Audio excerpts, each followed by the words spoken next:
My name is Desmond Nature. Where do I come from? It's a tough question to answer because I have to decide like what am I and then where does that I come from. But this body that I am currently in is from Cameroon. This Cameroon is in West Africa. It's a country there. Um, it is a coastal land. It's like it's a mixture of grassland, desert, um, and rainforest. It's like we call Cameroon the immune nature of Africa because it has all the different kinds of climates that you have in Africa. So you go to one little part, you're on the sandy beach. You go to another part, you're in the rainforest. You go to another part, it's grasslands and it's lions, and you go to another part, it's pure desert. So, anyways, that's where I'm from, and so that's also describes me because I am all those different things in one.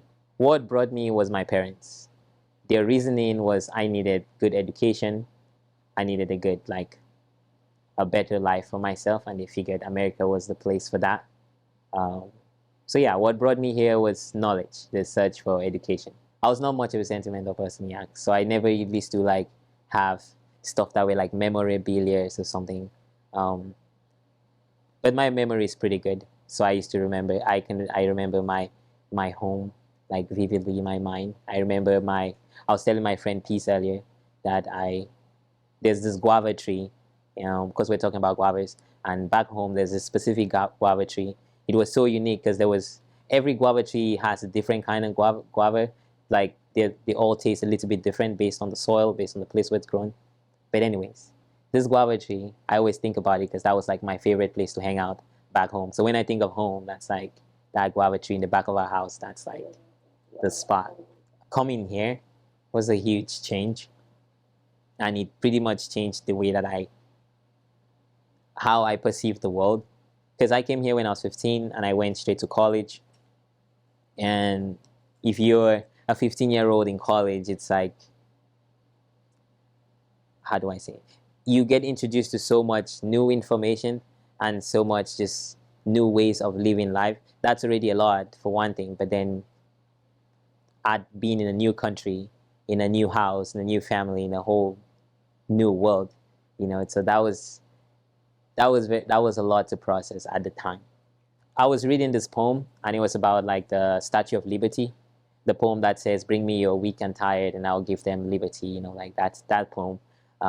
And for the first time, I really understood what it meant, and it was like America was supposed to signify the place where you come to be free. So when you're oppressed anywhere else, where you cannot be yourself anywhere else, you would come to America to be free.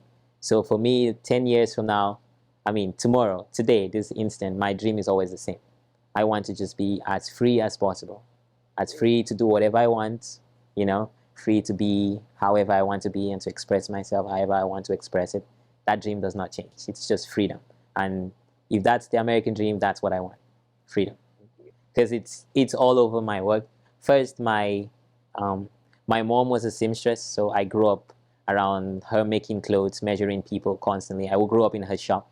Um, but in terms of like my culture influence in my outfits, there are things that men in Cameroon wear that is considered very masculine. But then in America, if a man wears it, people are like might think it's not the most masculine thing.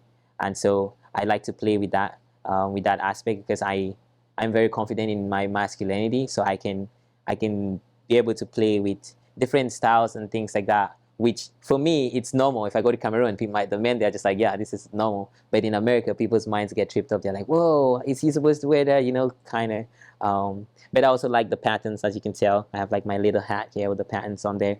These are all African markings. This is like from Ghana.